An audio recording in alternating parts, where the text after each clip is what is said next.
వ్యక్తి కనబడతాడంటే చిన్ననాటి నుండి దేవుని ప్రేమించిన వ్యక్తి, చిన్ననాటి నుండి సృష్టికర్తను ఎరిగిన వ్యక్తి, చిన్ననాటి నుండే తన తల్లి తనను ధృవీకరించిన కూడా బాల్యమందే గర్భమందే I was not, my mother might forsake me, కానీ నువ్వు నన్ను మరవలేదు అన్న వ్యక్తి, దేవునితో సహవాసం కలిగి దేవుని సన్నిధిలో ఎదిగిన వ్యక్తి, దేవుని సన్నిధి అనేటప్పుడు ఆలయంలో ఎదిగిన వ్యక్తి కాదు, కొండల మధ్య, గుహల మధ్య, చెట్ల మధ్య, ఎడార మధ్య, unseen world, unseen life, but all alone.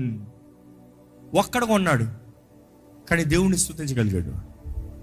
ఈరోజు మీ జీవితంలో మీరు ఏ స్థితిలో ఉన్నారు? దేవుని స్తుతించే జీవితం కలిగి ఉన్నారా? ఆ చిన్ననాటి నుండి దేవుని కొరకు రోషం కలిగిన ఆ వ్యక్తి దేవుని కొరకు గొప్ప సాహసాలు చేశాడు. దేవుడు అంటే ఎంతో ప్రేమించాడు.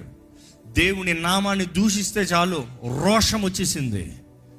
గొప్ప గొప్ప వారందరూ భయంతో పారిపోతా ఉంటే ఈ యవనస్తుడైనా లేకపోతే బాలుడైనా లేకపోతే ఇన్ బిట్వీన్ ఉన్న ఆ బిడ్డ, సున్నతి లేని ఫిలిస్తీనుడు ఎవడు, నా జీవం కలిగిన దేవుని నామాన్ని దూషిస్తున్న వ్యక్తి ఎవడు, చంపి నరికి ఆకాశ పక్షులకి మాంసాలంగా పడేస్తాను నేను, అడవి జంతువులకి. రోషం కలిగిన వ్యక్తి, దేవుని ఎంతగానో ప్రేమించిన వ్యక్తి, దేవుని ద్వారా కోరుకోబడిన వ్యక్తి, దేవుని వాక్యంలో తెలియజేయబడుతుంది. దేవుడు అంటాడు, నా హృదయానుసారుడైన వ్యక్తి. ఎవరా వ్యక్తి? అందరికీ తెలుసు. దావీదు జీవితంలో చూసినప్పుడు దేవుని కొరకు ఎంతో రోషం కలిగిన వ్యక్తి, దేవుని కొరకు ప్రాణాలు